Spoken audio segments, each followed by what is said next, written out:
States Coast Guard. We are also joined by the General Manager for Metro WMATA. And so let me just begin with our briefing. As you well know, every 4 years, our city supports the peaceful transition of power.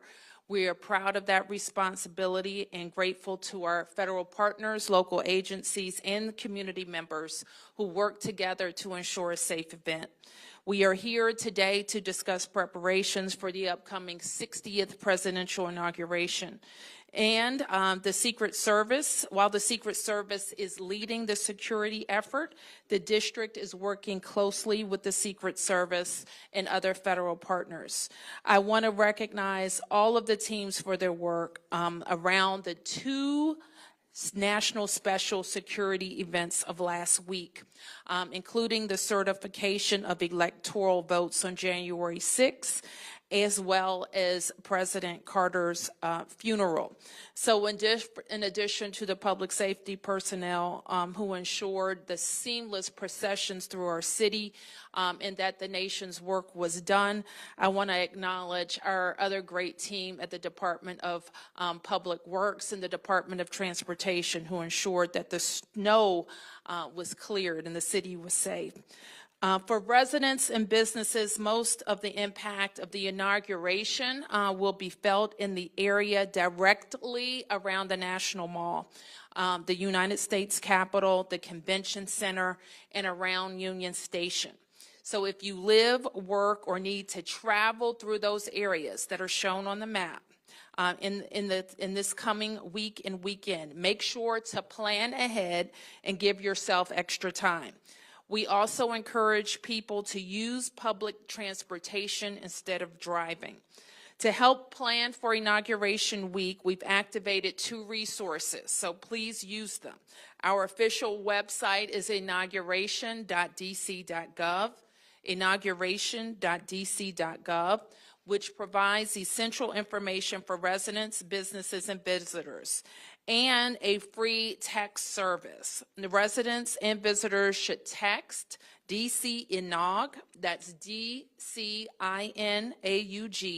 to 888-777, 888-777 for updates on road closures, traffic updates, and more.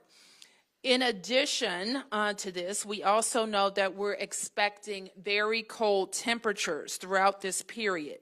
So if you plan to be outside, dress appropriately. We also have our human services teams in the community working to make sure everyone gets into shelter. I encourage everyone to look out for each other. Use 311 for a shelter hotline. Check on seniors and neighbors, and make sure you clear your sidewalks and continue to prioritize safety. So with that, I want to turn this portion of the discussion over to our law enforcement officials, starting with the United States Secret Service, who leads this national special security event. So please, I'm welcoming Special Agent in Charge, Matt McCool, from the United States Secret Service, Washington Field Office.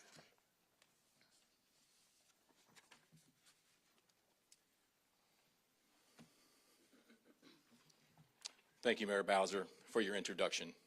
I want to start by offering our thoughts and prayers to the MPD officers who were injured this morning.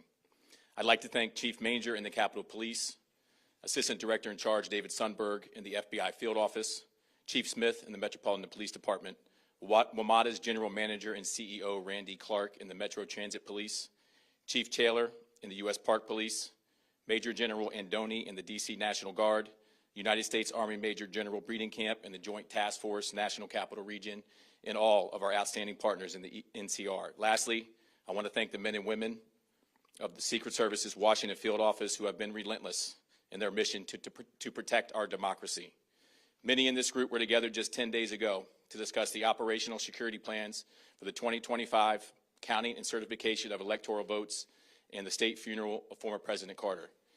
These events showcase the teamwork and partnership of public safety personnel in the National Capital Region. A week from today, this collaboration will again be on display at the 60th inaugural ceremonies. The upcoming inauguration, which will take place on Monday, January 20th at the Capitol, is the third leg of our Triple Crown. The Department of Homeland Security has pre-designated presidential inaugurations as national special security events. Both the election certification and funeral ceremonies were given this same NSSE designation. This designation allows the federal government, along with our state and local partners, to use all available resources to implement a comprehensive security plan. The Secret Service authors this security plan and coordinates assets with many of the public safety partners in this room and beyond. The majority of NSSEs are held in and around Washington, D.C., meaning everyone here knows what needs to happen. Regular training, constant communication, and the frequency of these events puts us in a position to succeed. The Joint Congressional Committee and inaugural ceremonies organize the upcoming inauguration, which thousands of special guests will attend. These include President Biden, Vice President Harris, several former presidents, Supreme Court justices, and lawmakers from the House and Senate. Hundreds of thousands of attendees will also be on hand to watch the peaceful transfer of power on the Capitol grounds. The public is also invited to view the inauguration from the nearby National Mall. Chief Manger will provide additional information on safety precautions underway at the Capitol. All attendees will undergo screening. Designated checkpoints will be set up for members of the public interested in attending the inauguration.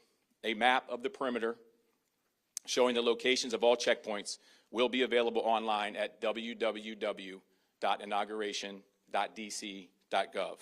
The website will also provide information about parking, road closures, and other impacts. The Federal Aviation Administration will announce temporary flight restrictions in and around Washington, D.C. The U.S. Coast Guard will communicate any maritime restrictions, which will also be linked to the inauguration website. Additional fencing and concrete barriers will supplement the fencing already around the Capitol for the election certification and President Carter's funeral. More than 30 miles of anti-scale fence will be used for the inauguration, more than any other NSSE ever before. The Secret Service's comprehensive security plan will continue to use drones as part of our protective posture.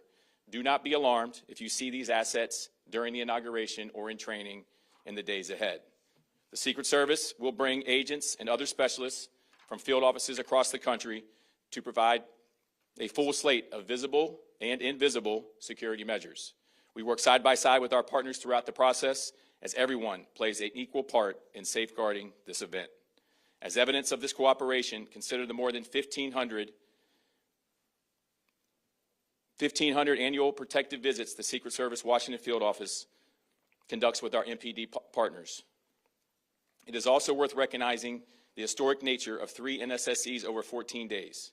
This busy period further coincided with several notable winter weather events. This demonstrates that the resolve of the Secret Service and our partners has never been stronger. Once again, I want to thank everyone here and those in the region for their patience. This all-star team is working to keep everyone safe while minimizing disruptions to the public as much as possible. And now it is my pleasure to introduce Chief Manger of the United States Capitol Police.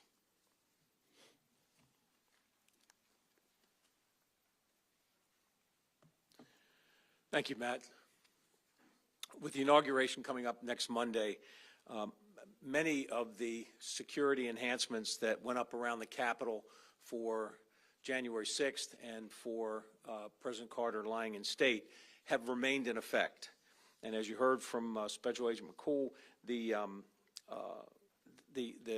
fencing remains up and will be staffed by individuals who, on the day of the inauguration, will be able to assist people in terms of getting in, getting screened, and finding their way to where their seats are. One of the differences between what we expect this weekend and next Monday from the past few weeks is that we expect much larger crowds. There are going to be nearly 250,000 ticketed guests attending the inauguration. In addition to that, there will be folks that are showing up to participate in a number of demonstrations that will be in the downtown area. We have on Saturday the People's March. It will be at the Lincoln Memorial, and they expect there may be 10,000 to 15,000 people at that event. On the day of the inauguration, there will also be demonstrations going on. A group called We Fight Back expects, they on their permit said they expect about 10,000 people, and that will be in a couple of locations in the downtown area on Monday. The biggest threat, I think, for all of us remains the lone actor. Just in the past week, while President Carter was lying in state, we had two lone actors show up at the Capitol, one trying to bring in knives and a machete, another one who was trying to, what I believe, to disrupt the proceedings by setting their car on fire down in the Peace Circle area. U.S. Capitol Police were able to interdict these folks before they had a chance to do any harm. But that threat of the lone actor remains the biggest justification for us being on at this heightened state of alert throughout the next week. There will be folks along the fence line to assist the public in getting in to the inauguration for those that have tickets, and there will you'll hear from Metro. They're opening up early. The gates are opening up early, and we encourage people to show up early just because of the size of the crowds that we expect. And I'll close by saying that while we have around 250,000 ticketed guests for the inauguration, there are ticket scams that are ongoing, and people should be aware of the fact that there are these scams going on. So before anybody buys a ticket, make sure that you're getting a ticket from a reliable source, which at this point is mostly a member of Congress or someone who is in a position to be able to have the legitimate tickets. Thank you, Chief. With that, I would like to call Agent Sundberg from the FBI.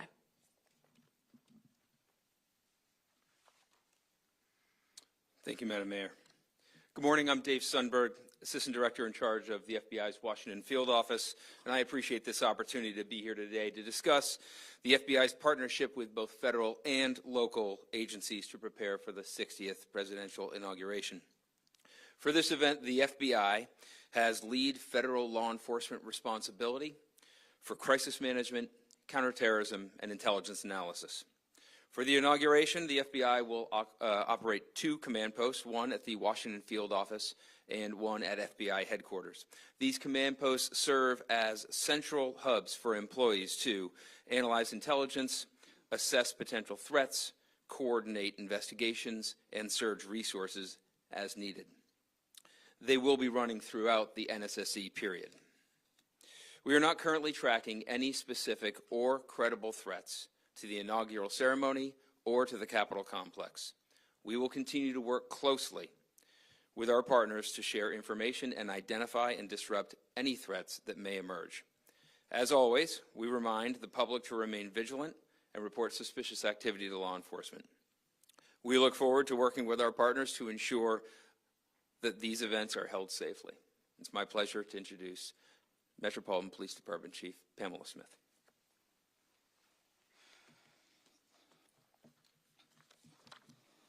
Good morning, and thank you, Director Sundberg. I'm Chief Pamela A. Smith, Chief of Police for the Metropolitan Police Department here in Washington, D.C.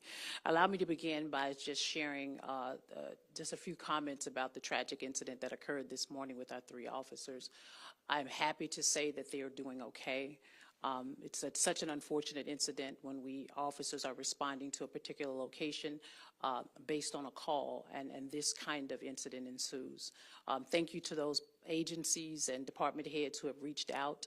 Continue to keep our officers in prayer as they journey to their space of good health.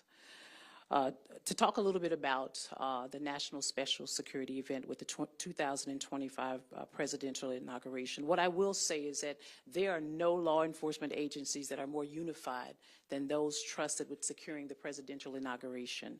And I would like to thank everyone who's here today that have supported this city for their collaboration. Our message today is very direct. We're prepared. The men and women of the Metropolitan Police Department, D.C. government, and our partners are fully prepared for the 60th presidential inauguration. And let me briefly speak to what that means in terms of support. Our entire police department will be activated for the presidential inauguration. In addition, we'll be reinforced with nearly 4,000 officers from across the United States who were generous enough to raise their hands and commit their time to assist the Metropolitan Police Department. Those additional resources will be deployed to manage traffic, secure dignitary routes, and ensure public safety in our city. I'd like to pause and thank those officers who are coming to our city, taking time away from their families to ensure the safety and security of this event. Their commitment to our country, to this city, and their law enforcement partners are admirable. They deserve praise from us all. Also, I want to extend special thanks to their leadership teams for allowing them to come and support us for this event. In addition to the support of the fellow law enforcement partners, we will have 7,800 National Guard members that will be activated across the district to assist with the inauguration. This is not just at the request of the Metropolitan Police Department, but at the U.S. Secret Service and those who are under the Security Special Inauguration event for today, for the upcoming election, inauguration, sorry. While we're focusing on the presidential inauguration, I want our residents and businesses to know that we remain fully committed to delivering comprehensive police services across all 7 of the city's districts during this period. We know we'll be able to rise to the challenge because we've done it before. No city handles large-scale events better than the District of Columbia. This month alone, in collaboration with our partners, we've successfully secured 2 national special security events, the counting and certification of the electoral votes, and the state funeral for former U.S. President Jimmy Carter. Both events were successful because our agencies worked together to develop and execute a comprehensive security plan. The 60th presidential inauguration is no different. Our inaugural planning committee has spent the past year working with federal and local partners to ensure the proper measures are in place. To those planning to attend the presidential inauguration or post-inauguration events, be prepared for security checkpoints and an extensive perimeter downtown. Road closures will go into effect early Sunday morning, January 19th. We ask that you avoid driving if at all possible and use our metro stations as a better option to get around. There will be several closures that will also impact the areas around the Washington Convention Center, Capital One Arena, Union Station, and the National Cathedral. Details are available at inauguration.dc.gov, and we encourage you to plan ahead. As the inaugural events unfold, our state-of-the-art Joint Operations Command Center will monitor events in real time, leveraging an expanded camera network to manage crowds and security checkpoints. We'll be ready to respond quickly to any situation. And please note that MPD will ensure your right to peacefully protest and assemble. However, I want to reiterate, as I always have, that violence, destruction, and unlawful behavior will not be tolerated. Offenders will face swift and decisive consequences. On last Friday, a group of protesters outside of the National Archives broke the law and began tearing down signage. Our Special Operations Division was deployed and quickly moved in and made 7 arrests, 6 for unlawful entry and 1 for crossing a police line. We will maintain that swift response to any similar activity that plays out across our city, and we will not tolerate any violence. We want people to come to the District of Columbia to enjoy our city, but those who break the law will be arrested and will be held accountable for their actions. We also ask for your help in making sure that everyone stays safe by being an extra pair of eyes and ears. If you see something, say something. Report suspicious activity to 911 or submit tips to 202-727-9099 via text to 50411 or online at iwatchdc.org. In addition to D.C. government's 60th presidential inauguration website, MPD will be providing updates on road closures and security impacts through our social media channels. And finally, I'd like to thank the men and women of the Metropolitan Police Department and recognize their dedication and hard work to support the presidential inauguration. Thank you for your cooperation, and thank you in advance for your patience. Together, we will ensure a safe and successful presidential inauguration. Now, I'll turn it over to Metro General Manager Randy Clark to discuss impacts on the Metro system. Hi, good morning, everyone. As the Chief said, I'm Randy Clark, the WMATA General Manager. I want to thank the Mayor for having us here today with all of our partners. Obviously, a very successful week with two national security events, and as the Mayor and I were discussing earlier, a pretty significant weather event. And I think these partnerships demonstrate everyone working together got us through that, and we look forward to doing that again for the upcoming inauguration.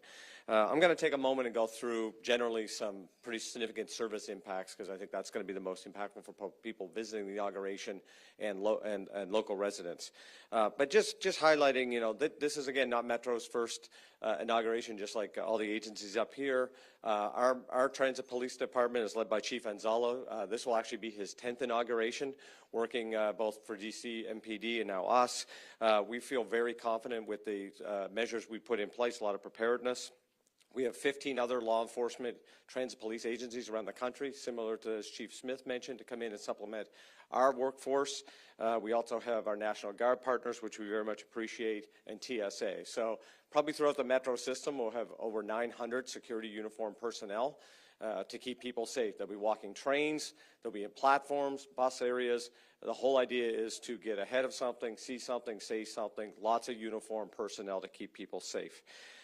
Additionally, there'll be lots of signage out through all the system, really explaining to people where they can go and where they can't go. I want to highlight WMATA.com/inauguration for people that are really trying to get some granular information. We'll go through that in a little bit more detail. So as Chief Manger said, we did get a request from the Secret Service and the Capitol Police, and we were going to be opening the Metro Rail system at 4 a.m. the day of inauguration to help with crowds.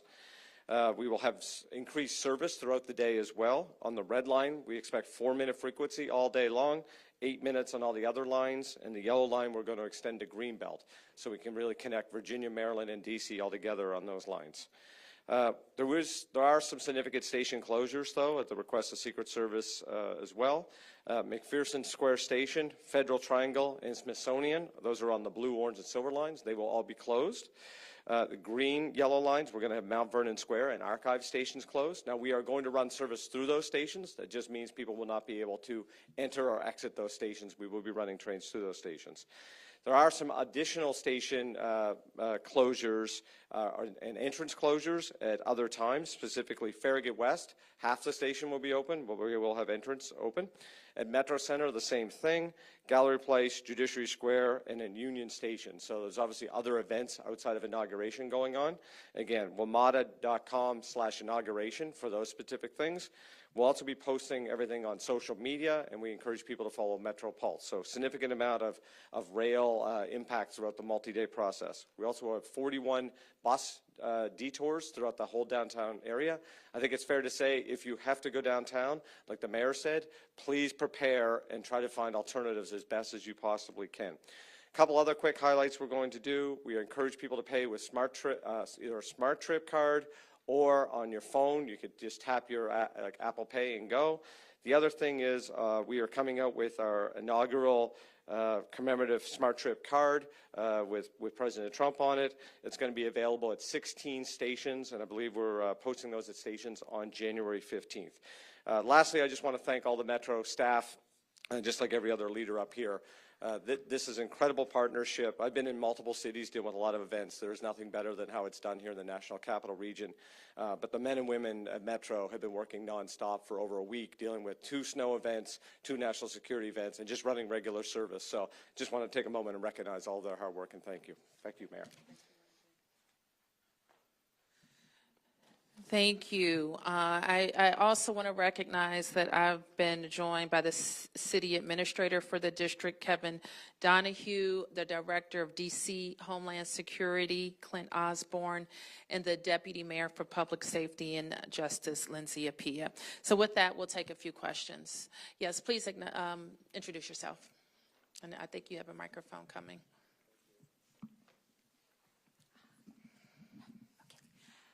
Thank you. My name is Sonia Schott with Diario Las Américas. I would like to know what is different this year in comparison to last year's in the light of the recent events, security events happening in New Orleans and also recently during one of the rallies of President-elect Trump.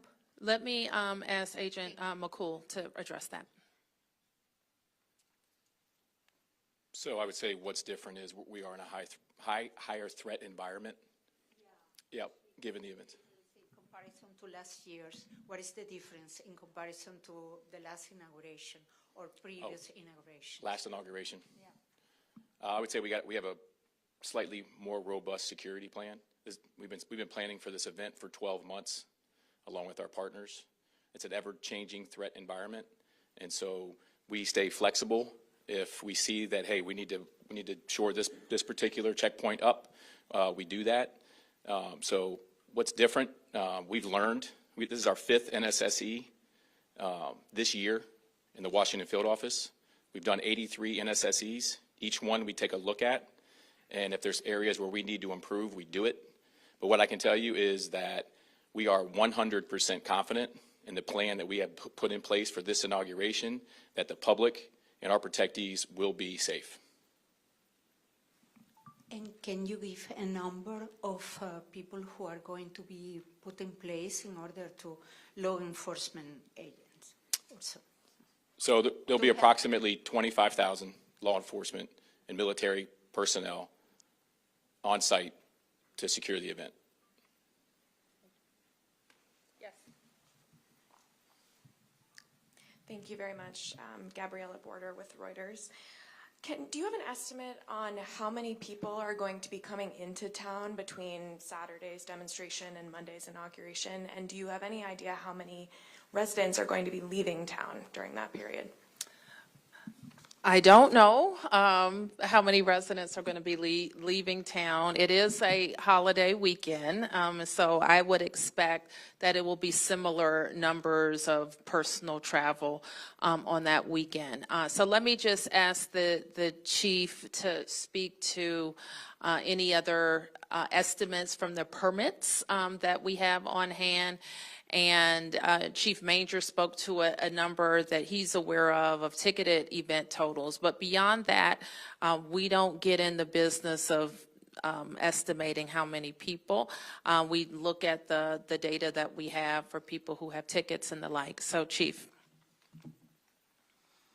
And so we do have on January 20th approximately about 12 First Amendment activities. One in particular on the 19th is the People's March, which we have an estimate of about, initially the permit said about 50,000 people. I think as of today, we're looking at about maybe 25,000 or less. We will be prepared. We've dealt with this group size before during the last inauguration. I think it was called the Women's March at that time, and now it's the People's March, and we will be prepared. And that's the largest event with respect to numbers of people coming into the city. Again, we don't give numbers, but we will be prepared to address any large groups that come to our city. And between the People's March and the large crowds of Trump supporters that are going to be coming into the city, are you aware of any counter-protests or potential for tension between these groups of people, and what measures specifically are you taking to ensure that everyone can voice their thoughts safely in a very politically volatile weekend? Well, as I've stated before, we want people to come and voice their opinion safely. We have our civil disturbance unit. Every team will be activated here across the city. As I stated before, we have approximately 4,000 law enforcement officers who are providing support here in the city. And we also have the opportunity, we have the Council of Government, where we are an association of police chiefs in this region. So if there's any support that we need, we know how to break glass and ask for those resources in a very quick and swift manner. Any other questions? Yes. Oh, here we come. Thank you. Nathan Worcester, Epic Times. You mentioned that there was no specific or credible threats, and you mentioned, Chief Major, that there was more of a concern with a potential lone actor. Are there any indications that there could be groups similar to the ones who showed up at the DNC this summer and refused to disperse, leading to dozens of arrests?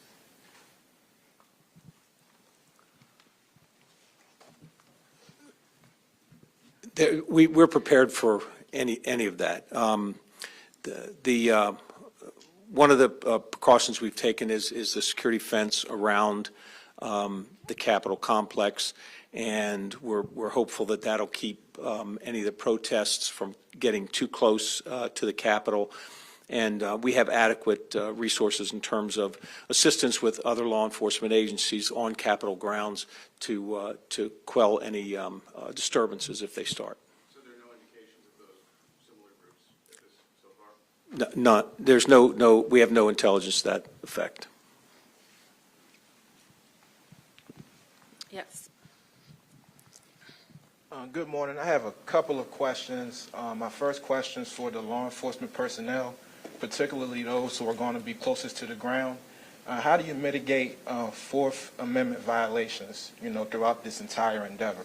Just given the fact that this is a polarizing time, we have two groups, a lot of people going at it on the ground. What's the strategy as far as mitigating that so that people don't feel like they're being singled out? And I'm just speaking because those are similar sentiments back in 2020 at the height of the George Floyd protests. Chief? Well, Sam, thank you for the question. I think right now, we're in two different time periods with respect to what was happening around the George Floyd time period and where we are today with respect to Fourth Amendment and with respect to how we engage with the community. I think we have come a long way with bridging the gap between how we deal with our residents and even the groups. I mean, if you notice here in the city, we allow peaceful protests all the time. But when it comes to violating the law, we're just not going to tolerate it. I've given my team direct orders as of last week. Anyone who thinks that they can come into this city to destroy property, we will be prepared to deal with them or destroy our businesses. We want people to come into our city. I think we train, if not annually, biannually on Fourth Amendment. I, in particular, have had many conversations with our U.S. Attorney's Office, and I've brought them into our police department to also provide us with additional training around Fourth Amendment. So I think we'll be very prepared to deal with any Fourth Amendment issues that may arise. For me or for the mayor? Go ahead. And I don't want to get tangential, but with the MLK holiday coming up, and with the recent federal complaint levied against the empowerment program here in D.C., what is on your mind as a mayor? Federal complaint about what? Federal complaint about an affinity program for black girls in D.C. There's a parent group that is that filed a complaint against that last week. Okay, I'm not familiar with that. No problem. But it's in line with the DEI pushback that's been happening over the last couple of years. And seeing as though we're celebrating Dr. King's birth, and you as a black female mayor are a beneficiary of what he has accomplished, what is on your mind coming into this time where Trump is coming into office and we have the GOP targeting programs that are meant to protect our black and our affinity? Well, there's a lot on my mind, but right now we're focused on a peaceful transition of power and the district working with federal law enforcement partners to ensure that that happens. I think there's going to be a lot of time and space for policy discussions, both those policy discussions where there's agreement and where there's disagreement.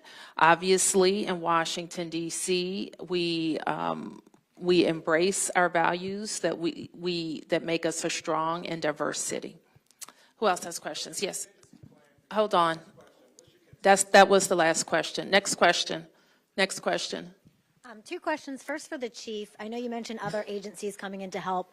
For residents here, when can they start to expect to see those other police forces, and when can they expect to see them leave the area? Don't you want to keep them around? So I think we will most likely see them coming in roughly around the 18th and or the 19th. We did ask if we could have a group that would come in earlier to help support us for the People's March, and roughly around 100 or so officers. And I'm assuming right after the inauguration, as long as nothing else transpires beyond that date, we anticipate releasing them to go back to their home states. One more question, if I could, for the mayor. I know we're starting to see numbers come in as far as the costs for building the stage outside the Wilson building for the inauguration. For residents that are concerned about spending $1.5 million on that instead of, using those dollars locally for programs, what do you say to them? We do it every 4 years. I hate that the costs have escalated, but if you can imagine those costs escalating, think about our schools, buildings, our road projects, and everything else that the district builds.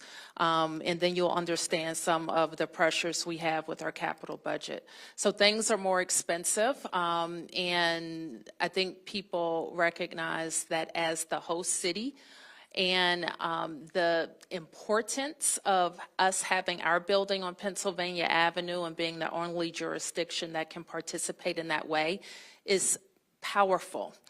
So while I don't like that the costs have gone up so much, I think it's important to do it every 4 years. Any other questions here? Catalina with Telemundo 44. I wanted to thank you for giving us that update on what happened this morning. I was wondering if there's any more information on the suspect. Is mental health, was that a factor? Anything else you can share? I only know anecdotally that it would appear that the resident did have some mental health issues. I hesitate to say that because that's not I didn't get my medical degree yesterday, but we are concerned that that was a problem. Yes. Chief Smith. There you I are. got that? Okay, I just didn't know where you were. Chief Smith, you say that your department is prepared, but I want to note that just a little while ago, the FOP, Greg Pemberton, has put out a press release in which he notes that the size of the force is its lowest in 50 years, that you're using excessive overtime, which is leading to exhaustion and mental exhaustion and physical exhaustion by these officers. And he says, quote, it has reduced the effectiveness of the force. And I wonder if you have a comment on that. Well, I think that one thing that I will say is that we are low in numbers, and I don't think that's any different from a lot of the other partners that are here today. What I will say is that our officers are resilient. I will also state that over the last 2 years, or 2.5 years, to be honest, our officers have been engaged in a mental health and wellness program that we have here at the Metropolitan Police Department. My predecessor stood that up prior to my arrival as the Chief Equity Officer. And we will do everything we can to ensure that our officers get the appropriate arrest. I'm an advocate for making sure that mental health and wellness is on the forefront of my mind as well as the forefront of the officers. And we will continue to support our officers to ensure that they are healthy and that they get the appropriate rest they need with respect to providing support for our city. The size of the force is I mean, 4 years ago, you probably would have had 3,700 to 3,800 officers 4 years ago. you're down below 3,200. How much of a stress is that on your department? I think when you think about it, it's certainly a stress without having the particular numbers that we're looking to obtain. But I also know that we've been leveraging that with technology, right? We do recognize that our officers can't be at all places at all times, which is why we have expanded our CCTV coverage across the city, and we've stood up the Real-Time Crime Center to help support with the eyes and ears across our city.